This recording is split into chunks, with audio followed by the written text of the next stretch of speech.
Hey everybody, welcome back to Building Up. My name is Tyler, and today I've got a very exciting project. Now I have a whole separate video where I made the ultimate LEGO display based on the final battle from No Way Home. So clearly I'm a big fan of the movie, but there was just one thing that bothered me. Sony has made it ridiculously apparent over the years that they want to assemble the Sinister Six, and they were so close to doing it and actually making it work by bringing all these previous villains together through the multiverse, which was super cool to see, but they ended up stopping at 5. So in this video I'm going to fix that by adding the 6th villain that should have been in the movie. Nope, not Mysterio, and not the Vulture either. Not even Venom from Spider-Man 3. I'm talking, of course, about the single greatest cinematic Spider-Man villain, the Rhino, played by Oscar nominee Paul Giamatti. And no, a little reference and Easter eggs don't count. I'm lame compared. I fought a Russian guy in a rhinoceros machine. Okay, I'm kidding obviously about the whole greatest villain part, but I do have sort of a soft spot for the Rhino. I mean, when The Amazing Spider-Man 2 was in theaters, I was 13 years old. So when I saw a dude in a mechanical rhino suit was gonna fight Spider-Man with explosions all around, I thought, yeah, I can get behind this. Plus, Paul Giamatti clearly had a blast doing whatever it was he was doing. Anyways, we actually did get a Rhino mech from LEGO a few years ago in this Rhino and Sandman supervillain team-up set, but it wasn't really based on the movie, so I wanted to find a better alternative. And I stumbled onto this incredible custom molded one on the MicroMe website, which I'll leave a link to in the video description. I love how it's even in the style of LEGO's big figures, but as much as I'd like to support a talented creator, I just haven't been able to justify that purchase yet. So then I thought I'd make my own brick built suit, and I started looking at some custom builds online for inspiration when I found this one from MGF Designs here on YouTube. I'm no master builder, and this is way closer to the real thing than I could get. I also found some free instructions for it on Rebrickable, so I got the parts I needed from Bricklink, and when they arrived about a week later, I was able to put it all together, and here it is. I really like how it's asymmetrical, with the building techniques being a little different on the right and left sides. That, combined with the shaping, makes this look remarkably similar to its on-screen source material, but it's also fairly posable, which makes it perfect for play and display. And you can even open up the top so you can see the minifigure's face underneath. And speaking of that figure, let's go ahead and take him out of the suit. So going from the bottom up, I just gave him some regular black legs, then I got this torso from the official figure LEGO made for that set. I know he's wearing a black tracksuit earlier in the movie, but we can see that he's wearing a white tank top while in the mech armor, plus the muscle printing on this torso is pretty accurate to Paul Giamatti's physique. Then I gave him this head from Gimli from Lord of the Rings, but erased the printing on one side just to get this angry expression. And he has this sort of Frankenstein stitch tattoo on his forehead for some reason, so I did break the purist method and did my best to draw that on there with a Sharpie. And that'll wrap up the figure. But before I put him in his rightful place to complete the Sinister Six in my No Way Home display, I wanted to recreate the end scene from The Amazing Spider-Man 2. I know people weren't big fans of that ending, with the fight being a total cliffhanger, and it is ridiculous that all those concerned citizens are just standing around as he's literally shooting in their direction, but besides that, I always liked the ending. I think it wraps up an otherwise messy movie in a pretty cool way, with Peter realizing the city needs Spider-Man and putting aside his personal grief from losing Gwen in order to give people hope. And if you ask me, that's sort of the quintessence of Spider-Man. It also showcases why Andrew Garfield was so great as Spidey, because he's able to go from those dark places to making quips. You want me to come down there so you can kill me? Yes! I'll be right there.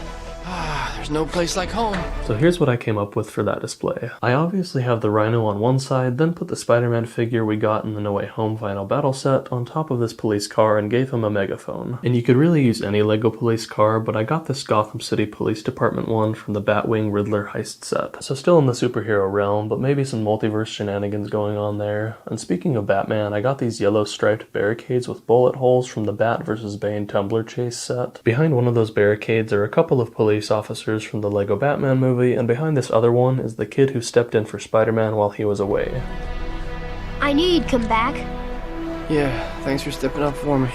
To build him, I just used some short dark blue legs and got that torso from the same Spidey figure from the No Way Home battle. Then I gave him this head with glasses from Harry Potter and this pulled up Spider-Man mask from Peter Parker from the Far From Home Hydro Man set. And in the middle there, I placed this 3x3 round tile with the New York manhole cover, and I got that sticker from the Daily Bugle, so it's the perfect part to represent the manhole cover that Spider-Man swings towards Rhino's horn before the movie cuts to credits. But that pretty much wraps up this little diorama, so let's finally put Rhino where he belongs and finish off the Sinister Six. And there he is in my wicked brick display case, fighting alongside the rest of these legendary villains. And you know what? It just feels right. But let me know in the comments if you would have liked to see Paul Giamatti make a triumphant return as the Rhino in No Way Home, or if you think it would have ruined the movie completely, because honestly, it very well could have. Say hello to Alexei Sintsevich!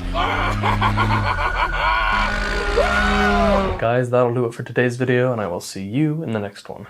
Take care. But wait! If you're also a nerd and you want to see more, leave a like, comment, subscribe, turn on notifications, follow me on my socials, Instagram and TikTok at Building Up Bricks, and as always, keep building up.